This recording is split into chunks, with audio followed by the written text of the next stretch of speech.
على أمور الدنيا والدين. الصلاة والسلام على أشرف الأنبياء والمرسلين وعلى آله وصحبه أجمعين. أما بعد. Hadirin mukminin, tuan-tuan muslimin muslimat, dirahmati oleh Allah Azza wa Jalla, kita bersyukur kepada Allah kerana dengan izinnya kita dapat pada malam ini kembali menyambung kelas ataupun kuliah kita, yang mana kita membaca kitab berkaitan dengan dahsyatnya azab neraka Allah Subhanahu wa taala, at-takhwif minan nar, supaya timbul rasa gerun dan takut kepada seksaan dan azab yang disediakan oleh Allah kepada kita, yang mana neraka ini merupakan makhluk yang Allah jadikan untuk mengazab dan menyiksa manusia dan jin yang kufur dan ingkar kepada perintah Allah Subhanahu wa taala. Malam ini kita akan membaca daripada bab yang ke-16 pada muka surat 177 di bawah tajuk batu api neraka Allah Subhanahu wa taala. Kita tengok pada ayat yang pertama untuk meringkaskan masa. Allah Subhanahu wa taala berfirman di dalam surah At-Tahrim ayat yang ke-6. Ayat yang ke-6 surah 66. Ayat yang ke-6 surah 66. A'udzu billahi minasyaitonir rajim. Ya ayyuhalladzina amanu qu anfusakum wa ahlikum nara wa quduhan nas wal hijarah. Perkataan al-hijarah, hajar, artinya apa? Batu. Apa maksud terjemahan ayat ini? Ya ayyuhalladzina amanu, wahai orang-orang yang beriman. Ini dalam Al-Quran kadang-kadang Allah memanggil dengan panggilan wahai orang-orang yang beriman. Hanya orang-orang yang beriman terpanggil, diseru di dalam ayat ini. Allah berbicara, mengajak orang-orang yang merasakan diri mereka beriman, yang mengaku beriman, yang mereka itu mengatakan kami beriman. Allah sedang bercakap dengan kamu. Allah sedang berbicara dengan kita. Tuan-tuan, kita duduk dalam satu perhimpunan yang mana di situ berhimpun pelbagai jenis manusia daripada pelbagai negeri. Tiba-tiba pengurusi atau pengacara majlis memanggil, mungkin dia sebut pasukan atau kumpulan daripada Perlis. Jadi orang-orang Perlis ni akan rasa terpanggil untuk mendengar dan memberikan perhatian terhadap apa yang akan disampaikan, kerana disebut secara khusus, dipanggil secara khusus nama kita. Jadi tuan-tuan, apabila sampai kepada ayat-ayat ya ayyuhalladzina amanu, sewajarnya, sepatutnya kita sebagai orang yang beriman memberikan perhatian, kerana diri kita dipanggil, diseru. Jadi kalau orang dengar Allah Subhanahu wa taala panggil, dia buat tak heran atau dia buat tak kisah, artinya dia secara tidak langsung menyatakan dia tidak termasuk di dalam kumpulan itu. Allah panggil kita. Allah kata ya ayyuhalladzina amanu, seruan wahai orang-orang yang beriman. Jadi kita pasang telinga kita, buka minda kita, nak dengar apa yang Tuhan nak suruh. Allah kata perintah. Dia guna fi'lul amar. Peliharalah. Macam kita duk baca waqina azaban nar tu. Perkataan qi tu. Bermaksud peliharalah, jagalah. Allah kata jagalah oleh kamu semua anfusakum, diri kamu. Sebab itu tuan-tuan, di dalam memperbaiki manusia ni ataupun nak mendidik manusia ini, nak mengajar manusia ini, nak membawa manusia balik kepada agama, dia mesti bermula dengan diri kita dulu. Kadang-kadang kita pandai bercakap, kita hebat mengajak manusia, kita rajin menasihati manusia, tetapi kita lupa dan terlepas pandang diri kita sendiri. Sebab itu Quran mengingatkan, tanggungjawab yang pertama, tugas yang pertama yang wajib untuk kamu mulakan diri kita sendiri. Sebab itu kita ada dengar perkataan yang sering disebut, kata-kata hikmah, aslih nafsak, perbetulkan diri kita, perelokkan dahulu diri kita, perbetulkan dahulu amalan kita, mulakan dengan diri kita, amalkan apa yang kita tahu, kemudian barulah wad'u, kemudian barulah kita mulakan serukan dengan orang lain. Kemudian Quran kata apa? Sebab itu apa-apa ilmu pun tuan-tuan, kita cuba kita amal dulu, kita buat dulu, kan? Mulakan dengan diri kita. Kemudian Quran kata wa ahlikum, kemudian ahli keluarga kamu. Ini peranan yang besar. Sebab itu tanggungjawab seorang bapa, seorang suami untuk membawa anak isterinya, ahli keluarganya yang di bawah tanggungannya, yang di bawah tanggungjawabnya, untuk bersama-sama mentaati Allah Azza wa Jalla. Sebab itu tak betul orang yang hanya dia menjaga diri dia, dia berulang alik ke masjid, dia berulang alik ke majlis ilmu, dia berulang alik ke kelas pengajian, memperbetulkan diri dia atau menjaga amal ibadat diri dia, tetapi tidak mengambil peduli, tidak mengambil tahu, tidak menyampaikan ilmu itu kepada anak, isteri dan keluarga. Lebih malang lagi, lebih mendukacitakan lagi, lebih teruk, dia pergi kalut urusan orang lain, dia pergi dakwah orang lain, dia pergi seru orang lain, tetapi dia tidak berdakwah kepada anak beranak dia dulu, ahli keluarga dia dulu. Ini bercanggah dengan cara yang Quran sebut. Quran kata dirimu, keluargamu, kemudian barulah. Sebab dalam hadis Nabi kata apa tuan-tuan? Nabi kata kullukum ra'in wa kullukum mas'ul. Kita ini bertanggungjawab kepada orang yang di bawah tanggungan kita saja. Yang Tuhan akan tanya, yang kita wajib jawab, yang kita wajib untuk menyelamatkan mereka itu, yang kena di atas diri kita, keluarga kita. Baik itu sedih. Walaupun ada orang kata, tak boleh juga kita kata macam tu. Nabi Ibrahim pun pak dia tak beriman. Nabi Lut pun anak isteri dia tak beriman.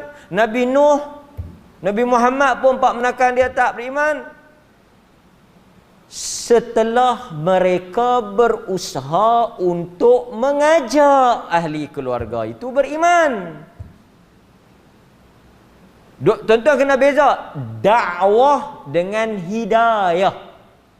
Dakwah tanggungjawab kita, kerja kita, balik perbetul anak bini kita, balik didik anak isteri kita, balik tegur yang mana tak kena, itu kerja kita. Hidayah, nak bagi mereka berubah, nak bagi mereka terima, itu urusan Tuhan. Tapi kalau kita buat tak kisah, buat tak tahu, hampa pesah ke diri lah, hampa ambil reti lah, hampa buat ke diri lah, itu tak betul. Apatah lagi mereka itu berada di bawah tanggungan kita. Ini yang Quran sebut. Sebab itu tuan-tuan, masyarakat ni, negara ni, masyarakat ni, orang kampung ni, dia mula dengan keluarga. Jadi kalau qaryah kita ni, masing-masing pedor keluarga masing-masing, pebetui keluarga masing-masing, perelok keluarga masing-masing, maka orang kampung akan jadi elok lah. Pasal orang kampung ni mai daripada mana? Mai daripada keluarga yang ada dalam kampung tu. Ini apa yang Quran sebut. Okey. Kemudian Allah Subhanahu wa taala kata, jaga ni daripada apa? Kadang-kadang kita jaga anak kita bagus, daripada sakit demam, jaga anak kita daripada susah, bagi mengaji, jaga dia daripada tak ada duit, jaga dia daripada apa, macam-macam lah. Tapi Quran ingatkan kita, peliharalah keluarga kamu, anak isteri kamu, orang yang kamu kasih dan sayang, yang kita cinta ni. Kadang-kadang tuan-tuan, maaf untuk saya cakap, ini realiti sebahagian bukan semua, sebahagian. Realitinya apa? Ramai ibu bapa ni dia takut, dia bimbang dunia anak-anak dia. Anak kita nak kerja apa esok ah? Anak kita nak makan apa esok ah? Anak kita ada rumah tak ada rumah esok ah? Anak kita nak menikah dengan siapa? Dia bimbang. Dia berusaha, bagus, memang kena fikir. Memang kena jaga, kena buat, kena usaha, kena sediakan. Tetapi berapa ramai daripada kita, termasuk saya yang bercakap, memikirkan hal yang sama, takut benda yang sama dalam urusan akhirat anak bini kita. Esok kalau anak bini kita mati, mereka nak pergi ke mana? Ada tak kita tanya tu macam kita tanya tentang dunia mereka, kerja mereka, makan minum mereka? Maka ayat ini sekali lagi memberikan tamparan, menegur kita. Ayat ni tegur kita ni, yang bapa-bapa ni, suami-suami ni yang paling kena ayat ni. Memang tuju kat kita sebagai ketua keluarga. Okey. Daripada apa kita kena jaga ahli keluarga kita ni? Waquduhan nas wal hijarah. Daripada api neraka Allah, yang mana bahan bakarnya, yang menjadi kayu apinya, yang menjadi punca bakaran itu daripada annas, wal hijarah, daripada manusia dan batu. Dalam ayat lain suratul Baqarah 24 ayat 24. Suratul Baqarah ayat 24, Allah Subhanahu wa taala sebut, fa in lam taf'alu wa lan taf'alu fattaqun nar allati. Allah kata, cerita panjanglah, wa in kuntum fi raibin mimma nazzalna, apa semua tu panjang cerita dia. Allah kata dekat manusia ni, fattaqun nar, takutlah kamu kepada api neraka, yang mana bahan bakarnya waquduhan nas wal hijarah, yang mana bahan bakar api neraka itu daripada annas wal hijarah, daripada manusia dan batu. Jadi Allah Ta'ala cerita yang membakar kita esok ni daripada manusia dan batu. Kan? Okey. Sekarang kita tengok sedikit tafsiran, huraian dan penjelasan para ulama berhubung dengan api neraka yang disebut sebagai batu-batuan neraka ni. Kan? Batu neraka. Pertama tuan-tuan, sebelum saya nak terang tentang batu neraka ni, yang dikatakan al-hijarah, batu-batu yang nak membakar manusia tu, daripada batu apa, jenis batu tu, saya nak sebut pada tuan-tuan, oleh kerana kita ada siaran langsung, ramai yang menonton secara live. Pertama tuan-tuan, bila kita sebut neraka, an-nar, api neraka, kita kena kata apa? Kita kena faham apa? Bila kita sebut neraka ni, kadang-kadang setengah orang dia keliru, ataupun mungkin dia tersasar, dia agak melampaui batas. Tuan-tuan dan puan-puan yang dirahmati oleh Allah Subhanahu wa taala, Bila kita cerita tentang neraka Allah, dia makhluk yang Allah cipta. Dan bila kita sebut amalan ini memasukkan manusia ke dalam neraka, perbuatan ini memasukkan manusia ke dalam neraka, tindakan ini merupakan tindakan ahli neraka. Tuan-tuan dan saya kena jelas, kita bukan menghukum orang. Kunci neraka tidak berada pada Nabi, tidak berada pada manusia, tidak berada pada sesiapa. Penentuan neraka hak mutlak Allah. Pasal itu Allah marah pada orang yang melebihi had. Yang ni kena jelas. Tak ada siapa-siapa dalam masjid ni di mana-mana sahaja yang boleh menentukan hang neraka, hang masuk neraka, hang ahli neraka. Tak boleh. Besar lagu mana pun dosa dia, tidak ada sesiapa yang berhak untuk menentukan bahawa seseorang itu adalah ahli neraka. Tak boleh. Tak boleh. Sebab itu dalam hadis ada orang yang cop, yang hukum, yang kata dekat kawan tu, hang ahli neraka. Allah tak ampun hang. Kalau hang mati, hang masuk neraka. Allah marah dengan perkataan tu. Allah masukkan orang yang cakap tu dalam neraka, orang yang kena kata tu masuk dalam syurga. Tuhan pusing cakap tu. Tak boleh.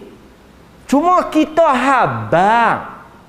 Kalau orang tanya mencuri, syurga ke neraka? Kita kata kalau siapa mencuri, siapa pun yang mencuri, dosa tu besar. Tempat dia dalam neraka. Umum. Bukan kita kata dia. Dia tu masuk tak? Tak tahu. Satu orang tak pakai tudung, berdosa tak? Berdosa. Orang yang berdosa buka aurat ni tempat dia di mana? Neraka. Jadi yang tak pakai tudung, tak tahu. Sebab manusia akan ditimbang, tuan-tuan. Manusia ni akan dihisap. Kita bukan masuk syurga hanya kerana satu dua amalan. Kita bukan masuk neraka kerana satu dua dosa. Tuhan akan timbang, akan tengok, akan kira semua hidup kita ni. So tak betul orang yang kata bila kita kata siapa yang tak semayang masuk neraka, dia duk kata kat aku lah tu. Depa ni memang suka jenis suka bagi orang masuk neraka. Tak ada siapa yang tahu. Hatta yang bercakap pun tak tentu. Cuma kita sebut amalan tu, perbuatan tu. Adapun orang yang buat, ni saya ulang sebab apa? Walaupun kita dah sebut banyak kali, saya ulang kerana nak bagi jelas. Barangkali orang yang buat dosa hari ni, dia bertaubat, selesai. Barangkali ada orang yang buat dosa, yang sepatutnya masuk neraka, ada kebaikan dia yang menyebabkan dosa tu dipadamkan. Boleh jadi. Sebab itu syurga dan neraka ni bukan urusan manusia. Tak ada siapa boleh jamin syurga untuk kita, dan tak ada siapa boleh tahu kita dalam neraka. Hanya Tuhan sahaja yang ada kuasa menentukan hal itu. Tanggungjawab kita apa dia, tuan-tuan? Sebagai manusia, orang beriman, menyampaikan. Hang jangan buat lagu ni. Ni kalau buat ni dosa dia besar. Kalau hang buat juga, hang boleh masuk neraka. Kita habaq supaya dia berhenti. Memang confirm ke saya masuk neraka? Aku tak tahu. Boleh jadi hang bertaubat. Boleh jadi hang ada pahala besar lain yang Allah Ta'ala ambil kira. Bakal boleh jadi. Pasal tu orang bunuh orang boleh masuk syurga dalam hadis Bukhari. Pasal dia nak bertaubat. Ada yang melacur masuk syurga bagi minum anjing. Pasal apa tuan-tuan jadi macam ni? Kerana kita tak tahu kesudahan manusia. Kesudahan manusia di tangan Allah. Sebab itu bila ada orang mati, kita doakan. Walaupun dia kaki tak semayang, kaki ekor, kaki judi, kaki segala-galanya jahat. Walaupun dia pada pandangan kita jahat, kita tengok dia jahat. Kalau orang tanya kita macam mana kesudahan dia, mudah-mudahan Allah mengampunkan dosa dia. Dengan rahmat Allah yang luas, Allah memasukkan dia ke dalam golongan yang diampunkan, dan dia masuk ke dalam syurga. Doa, tuan-tuan. Tak boleh kita kata macam mana kau ni, pi Memang pi tak boleh, tak payah nak buat apa dah, tak ada nak buat apa dah. Memang dunia pun kita tengok dah harus dah. Tak boleh. Siapa yang cakap macam tu, fahuwa ahlakan nas. Nabi kata siapa yang kata halakan nas, celakalah manusia, lingkuplah, habislah, nerakalah dia. Siapa yang kata lagu tu fahuwa ahlakan nas, dialah yang neraka. Ini adalah benda yang paling penting bila kita mengaji bab neraka. Kita bukan nak menerakakan orang. Itu bahasa dia. Tidak, ini kena jelas ni. Kita orang beriman, ahli sunnah yang mengikuti Nabi dan para sahabat, tidak ada langsung kerja nak menerakakan orang, nak bagi orang masuk neraka. Tak. Kita nak bawa manusia ke syurga. Cuma kita habaq perbuatan tu salah. Salah tetap salah. Jadi orang yang salah, Allah boleh ampun dia. Dia bertaubat, ada kebaikan dia. Semua itu dalam hisab Allah. Okey? Clear? So tuan-tuan, balik kepada kita punya topik tentang batu neraka. Nampak? Ini pun ada cerita, tapi saya dah tegur dah. Ada dah sampai dah apa dia ni berita tersebut kan, tentang isu apa batu neraka ni. Beberapa bulan yang lepas, saya ingat dalam tahun ni ataupun tahun lepas lah, heboh tentang batu neraka, iaitu apa dia ni, burung ababil. Burung ababil, tentera bergajah, Abrahah, surah Al-Fil, tahun gajah. Ingat, ada dua benda yang palsu, dua benda yang tidak benar, dakwaan yang tidak ada sandaran. Satu, gambar burung ababil. Kalau tuan-tuan search dalam Google, dalam internet, akan keluar gambar burung ababil. Kononnya itulah burung ababil. Okey? Tak benar, tak betul, dan fakta itu tidak sahih. Yang kedua, dijumpai batu neraka. Sakan kita hari-hari duk doa, waqina azabannar, waqina azabannar, jauhilah kami dari neraka. Allahumma inni as'aluka ridhaka wal jannah wa a'udzubika min sakhatika wan nar. Jauhlah kami daripada neraka. Allahumma inni a'udzubika minal kufri wal faqr wa a'udzubika min azabin nar wa azabil qabr. Doa semua minta jauh neraka, tak tahu dia pergi kalut cari batu neraka. Kita minta jauhi neraka. Hatta Nabi SAW, tuan-tuan, apabila dia melalui tempat-tempat turun azab, dia akan suruh cepat. Dia tak mau duduk lama-lama tempat turun azab. Kalau betul itu batu ababil yang burung mai pada batu neraka yang kena tentera bergajah tu, kita jangan pergi langsung kat batu tu. Ini batu ababil, batu neraka. Allahu Akbar, tuan-tuan. Ini semua perkara yang diada-adakan. Nampak, tuan-tuan? Okey. Batu yang bernilai, batu permata. Yang tu betul. Sekarang kita tengok apa yang disebut oleh para ulama berhubung dengan maksud batu tadi. Nampak? Dalam Quran kita dah sebut tadi ayat Tahrim ayat 6, Al-Baqarah 24, tuan-tuan juga boleh tengok dalam 2-3 ayat lagi. Cuma saya nak tengok apa yang disebut. Pertama, ada dua makna atau dua tafsiran yang disebut di kalangan para ulama. Ada dua tafsiran ataupun dua penjelasan. Secara umumnya ada dua pandangan. Yang pertama disebut oleh para ulama yang dikatakan batu neraka itu adalah berhala-berhala yang disembah oleh orang-orang kafir yang akan dibakar di dalam neraka. Yang pertama, batu tu dia punya source, sumber dia apa dia? Batu mana, tuan-tuan? Dari mana batu tu? Kalau kita tengok di dalam Al-Quran, batu tu asal usul dia daripada berhala yang dibina, dijadikan sembahan patung. Berhala itulah yang akan jadi batu bakar. Dalilnya tuan-tuan boleh tengok pada apa dia ni, kita punya buku ni, muka surat yang sama, ayat yang ketiga tu.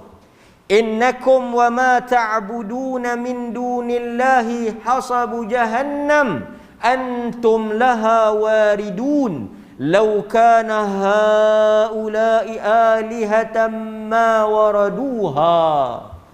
Allah Subhanahu wa taala kata apa?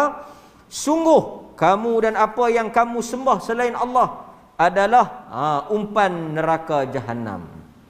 Allah Ta'ala sebut apa yang disembah oleh orang kafir itu akan menjadi bahan bakar Jahannam. Surah Al-Anbiya ayat 98. Sebab itu tuan-tuan tengok, berhala-berhala tu kebanyakannya dibuat daripada batu.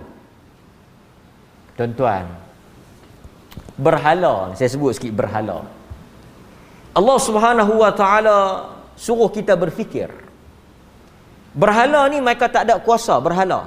Seperti yang berlaku pada musyrikin Mekah. Musyrikin Mekah. Kita tak boleh hina berhala orang kafir. Tapi kita disuruh berfikir. Pasal apa kita tak boleh hina berhala orang kafir? Nanti mereka akan balas dengan menghina Allah. Jadi Allah larang. Itu urusan mereka, ini urusan kita. Tapi kita nak sebut, tuan-tuan, Islam agama yang memelihara akal. Sesuatu yang berasal daripada batu, yang dibuat oleh manusia, yang kita cipta, tiba-tiba kita mengharapkan dia untuk membantu kita. Allah dia khaliq, dia yang cipta kita, kita makhluk, kita minta tolong dekat dia, betul. Yang ni kita pergi buat. Pasal tu Umar Al-Khattab, ada satu riwayat kata dia tergelak. Dia tergelak. Orang tanya pasal apa? Dia kata, aku teringat zaman jahiliah dulu. Ada satu hari aku bawa berhala yang diperbuat daripada roti. Macam-macam lah berhala ni kan. Daripada kertas, daripada pokok, daripada batu, daripada roti. Macam-macam lah orang ukiak. Kan? Macam-macam dia punya bahan. Aku heret, aku lapar. Aku tak tahan lah. Yang ada pun berhala roti tu. Maka aku pun tak tahan, aku cabut tangan berhala tu, aku makan lah. Kan? Dia kata, duk heret pun aku boleh mati, dia aku makan. Kan? Jadi berhala tu menyelamatkan dia dengan mengorbankan diri dia. Boleh?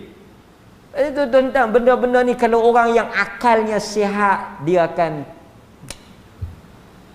lepas kita buat, siapa bagi makan? Dia bagi kita makan ke kita bagi dia makan? Tuan-tuan tengok, itu Islam, akal dia. Sebab itu orang yang fitrah tak fitrah, orang yang di atas fitrah, di atas warasnya akal, dia akan rasa benda ni macam tak betul ya.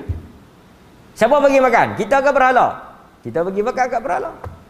Itu yang tuan-tuan tengok di musyrikin Mekah tu, mereka sembelih binatang bagi makan. Hatta dalam Quran kata apa tuan-tuan? Dalam Quran kata, kalau lalat mai hurung makanan tu, dulu depa sembelih binatang, lalat mai hurung, berhala tu tak boleh tepih lalat tu. Dhaif. Dha'ufat talib wal matlub. Quran kata, dha'ufat talib wal matlub. Lemahlah. Yang diminta itu tak boleh. Kita minta kepada Al-Qawi, Al-Aziz, yang kuat, yang perkasa, Allah Azza wa Jalla. Okey, jadi pasal apa Allah guna berhala tu?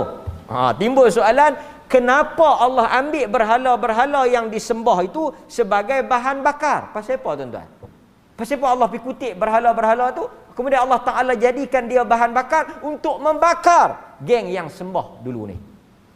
Tengok penjelasan yang dibawa oleh para ulama, antaranya Al-Imam Al-Qurtubi rahimahullahu ta'ala. Ini salah seorang daripada alim tafsir. Tafsir Al-Qurtubi.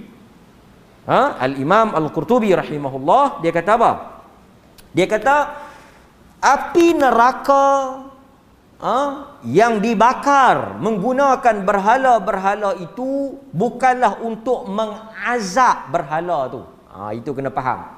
Bila Tuhan bakar berhala tu, jadikan berhala tu sebagai batu api neraka untuk nak bakar manusia, bukan nak azab batu tu. Batu tu tak ada apa, dia batu. Berhala tu tak ada apa. Dia tak bernyawa, dia bukan makhluk. Dia bukan makhluk tu maksudnya dia tak ada kuasa apa. Jadi kalau Allah Ta'ala bukan nak fokus pada berhala tu, Al-Imam Al-Qurtubi sebut yang Allah bakar berhala tu bukan nak seksa berhala tu, tapi pasal apa? Kerana berhala itu adalah benda mati. Dia tak buat dosa. Dia bukan tahu apa-apa. Tetapi Allah Allah jadikan berhala yang disembah, dipuja, diagung-agungkan oleh manusia sebagai bahan bakar untuk apa? Untuk merasakan kesedihan dan menyeksa orang yang menyembahnya. Bagi mereka tengok, ini yang hampa angkat sebagai Tuhan, ini yang hampa sayang, yang hampa puja, yang hampa sembah, dia membakar hampa. Jadi ini cara Tuhan nak seksa ahli neraka. Itu sebab kenapa Allah kata diambil berhala itu sebagai bahan bakar. Depa yang sembah tu masuk neraka, nampak ni semua Tuhan kita sembah dulu, ni berhala kita. Dia tak ada apa, dia pun terbakar dan dia membakar kita. Satu pemandangan yang sadis, dahsyatlah kan. Hampa tengok ke diri, dia akan membakar hampa. Nampak? Boleh? Macam kita lah tuan-tuan, kan? Benda yang kita sayang, tiba-tiba orang bakar benda tu. Atau benda yang kita sayang, dia makan diri kita. Benda yang kita sayang, kita jaga, dia makan diri kita. Ataupun orang bakar benda tu. Contoh kita ada apa-apa alat, pak kita marah kita, dia bakar benda tu. Tentu kita sedih. Ataupun benda yang kita sayang, akhirnya contohlah, kan, benda yang kita sayang apa-apa kan, pisau ke apa ke, tiba-tiba dia makan diri kita, jatuh atas kita ke, potong tangan kita ke apa ke, tentulah kita akan rasa marah, menyesal, sedih dan sebagainya. Benda yang kita puja, yang kita sayang, akhirnya memakan diri kita, dan kita saksikan mereka tak boleh buat apa pada hari kiamat nanti. Nampak? Kemudian tuan-tuan, pandangan yang kedua yang disebut oleh para ulama. Sebab itu kita bila baca siksaan-siksaan neraka ni, kita tengok cara Allah Ta'ala siksa ni, dia ada dua bentuk. Bila tuan-tuan lalu semua cara-cara Allah Ta'ala siksa ahli neraka, tuan-tuan akan dapat kesimpulan ada dua cara. Allah Ta'ala bukan sahaja menyiksa fizikal tubuh badan kita ni. Allah Ta'ala bukan sahaja bakar tubuh kita, kulit kita, tulang kita ni, tak. Allah Ta'ala juga menyiksa mental torture. Allah juga Ta'ala menyiksa perasaan ahli neraka. Di samping mereka kena bakar, minum minuman yang panas, nanah, darah, makan buah berduri, terbakar, terkoyak usus. Ni mental torture ni, perasaan yang ditorture ni lagi dahsyat. Pasal tu banyak orang yang terseksa kerana apa? Bukan sakit ni, demam ke apa ni, tekanan perasaan, tension. Yang memang perasaan ni boleh gila. Nampak? Yang kedua kata para ulama, yang digunakan sebagai bahan bakar api, yang dikatakan batu api neraka itu daripada kibrit. Saya tengok kibrit ni banyak terjemah belerang ataupun bahan bakar batu yang sangat panas. Batu yang paling panas. So batu neraka ni batu yang paling panas. Ada tak batu yang sama dalam dunia ni macam batu neraka? Ini satu prinsip juga tuan-tuan, tolong bagi clear. Okey. Pertama, ni secara umumnya lah, secara umumnya. Okey. Secara umumnya para ulama kata apa sahaja, sama ada syurga atau neraka. Lepas ni kalau tuan-tuan dengar, tuan-tuan pegang kaedah ni, ingat sampai bila-bila. Kalau tuan-tuan baca, dengar dalam Quran kata dalam neraka ada benda ni yang mana nama dia sama dengan nama-nama benda di dunia. Contoh, dalam syurga ada anggur, dalam syurga ada pisang, dalam syurga ada delima, dalam syurga ada apa lagi? Madu, ada arak, ada susu. Dalam syurga ada bidadari, yang mana benda tu, nama tu ada juga di dunia. Okey, kaedah dia kata apa? Dia kata hanya sama dari sudut nama, tetapi tidak sama dari sudut sifat. Jadi kalau dalam Quran kata sama pisang, nama dia pisang, mus. Adakah pisang tu sama juga dengan pisang dunia dan akhirat? Tak sama, namanya sama. Mungkin tak sama dari sudut rasa. Jadi kalau kita sebut belerang atau batu apa yang paling panas dalam dunia ni, kan, kibrit, batu tu, mungkin namanya sama tapi sifatnya tak sama. Maksudnya batu neraka ni mungkin beratus kali ganda lebih dahsyat daripada batu tu. Dia punya kaedah dia macam tu. Apa sahaja syurga dan neraka akan lebih sakan daripada dunia, walaupun nama tu sama. Pisang lebih kurang pisang kita. Nak pisang macam mana? Tak. Pasal tu Allah kata apa?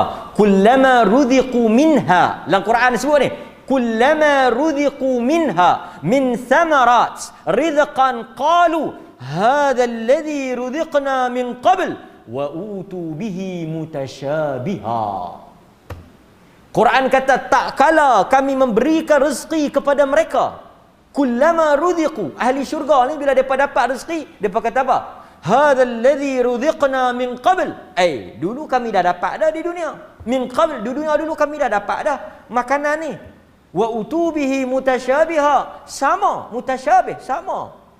Kata para ulama mungkin sama sifat, mungkin sama dia punya warna ke bentuk dia, tapi dia tak sama dari sudut rasa. Karena syurga tidak dapat digambarkan oleh akal manusia. Jadi kalau kita sebut batu, batu tu bukan panah mana. Batu tu mungkin sebut batu, tapi batu neraka ni kata para ulama dia ada 5 sifat. Kata Syekh Dr. Sulaiman Al-Ashqar, batu neraka ni dia ada 5 sifat. Yang tuan-tuan baca nanti, fattaqun nar allati waquduha an-nas wal hijarah, dia ada 5 sifat. Sifat yang pertama, batu neraka adalah dari jenis batu yang paling cepat menyala. Itu nombor 1. Dia punya sifat dia nombor 1. Batu neraka ni kata Dr. Sulaiman Al-Ashqar dalam buku dia Al-Jannah wan Nar, dia sebut apa? Dia kata sifat batu neraka ni yang paling cepat menyala. Tu maksudnya bakar terus menyala. Kan? Okey, yang kedua, sifat dia yang kedua, batu neraka ni selain daripada cepat menyala, dia mengeluarkan bau yang sangat busuk. Itu sifat yang kedua, bau yang sangat busuk. Kemudian kata Dr. Umar lagi, dia kata yang ketiga, sifat batu neraka itu mengeluarkan banyak asap, kathratud dukhan. Tu semua sifat yang tak elok. Cepat menyala. Apa dah lagi? Bau yang busuk. Bila kita bakar, bau dia busuk. Pasal tu tuan-tuan tengok kan, arang yang kita duk bakar ikan tu, dia ada jenis-jenis arang tu, cakol tu. Dia ada jenis-jenis arang. Ada arang yang bau busuk, ada arang yang tak bau, ada arang yang asap keluar berkepui, ada yang tak ada asap. Pasal apa? Pasal sifat arang tu tak sama. Ada arang kayu, arang batu. Nampak? Jadi sifat batu neraka ni cepat menyala, bau dia sangat busuk, asap dia sangat banyak. Yang keempat, batu neraka ini sangat kuat melekat pada kulit manusia. Padahal sifat batu neraka ni dia paling kuat melekat di kulit manusia. Itu dia. Dan yang kelima, dia sangat quwwah, sangat kuat dia punya panas. Ada juga disebut oleh pengarang kitab kita, di dalam kitab ini yang kita baca ni, 5 sifat itu. Jadi tuan-tuan bayangkan 5 sifat itu cukup menggambarkan betapa dahsyatnya batu neraka. Itulah yang akan menjadi apa? Waquduhan nas. Api itu dipanahkan, dinyalakan daripada batu tersebut. Hadirin mukminin, hadirin mukminin. Kata Dr. Umar, last dia kata, Boleh jadi Allah Ta'ala menciptakan batu yang lain daripada batu yang ada di dunia. Namun apapun jenis batunya, batu itu akan melebihi azab daripada apa sahaja batu yang panas di dunia. Itu kesimpulan dia. Maka tuan-tuan hadirin mukminin, kita duduk dekat dengan api pun terasa bahang. Tuan-tuan menyala unggun api, bakar sampah petang-petang pun, duduk dekat pun hangat. Mula-mula bolehlah, lepas tu bila dia naik panas kan, bakar jerami kan, berapa punya jauh, dengan asap, dengan busuk, dengan hangat. Bayangkan ini yang akan melekat di atas kulit batang tubuh kita. Dan bila Allah Ta'ala bakar ni tuan-tuan, kalau kita tengok di dalam Al-Quran, Allah Subhanahu Wa Ta'ala cerita, kami salin kulit tu. Dalam Al-Quran Allah Ta'ala cerita, kalau kita sampai nanti tentang julud ni, jildun, kulit kita ni. Okey, tuan-tuan, bila kita terbakar di dunia, ini tuan-tuan boleh rujuk dengan doktor kesihatan. Manusia ni bila dia terbakar kulit dia terbakar. Sebab tuan-tuan, yang tuan-tuan rasa hangat, sejuk tu, reseptor dia tu, yang duk kesan tu, duk ada di kulit. Quran kata bila kami bakar manusia ni, bila kena hangus ni, baddalnahum, kami tukar kulit dia. Pasal apa Quran kata kami salin kulit? Pasal kalau tak salin, dia jadi merli. Dia tak rasa dah. Okey, sebab tu tuan-tuan, bila terbakar tangan kita, tuan-tuan, kalau tuan-tuan tangan elok, tuan-tuan pergi sentuh cerek api, cerek air hangat tu, tuan-tuan akan rasa hangat. Mai mana rasa hangat tu? Mai mana rasa hangat tu? Mai daripada sel yang ada di kulit. Sebab itu orang yang kencing manis, yang kulit dia dah mati dah, dia bukan rasa pun. Pasal itu orang yang kencing manis, dia tak rasa kulit dia berdarah ke, kulit dia apa ke, kulit dia dah mati dah, dia tak rasa. Nampak? Ni yang kata hebat kulit makhluk Allah, kulit ni. Tuan-tuan tahu tak? Allah Subhanahu Taala cerita dalam Quran, bila dah terbakar kami salin. Pasal itu orang yang terbakar kulit, bila dia pergi di klinik, doktor akan cek sama ada kulit dia tu hidup ke mati dah. Doktor akan cucuk tambah, rasa tak? Rasa tak? Dia akan kata rasa. Rasa tu maksud kulit dia elok. Quran kata setiap kali kami bakar, kami salin kulit itu dan kami rasakan azab kepada mereka. Wal'iyadzubillah. Na'udzubillah min zalik. Mudah-mudahan Tuhan lindung kita tuan-tuan. Tak ada pemandangan yang lebih dahsyat daripada neraka Allah. Wassallallahu ala nabiyyina Muhammad wa ala alihi wa sahbihi wasallam. Walhamdulillahi rabbil alamin. Assalamualaikum warahmatullahi wabarakatuh.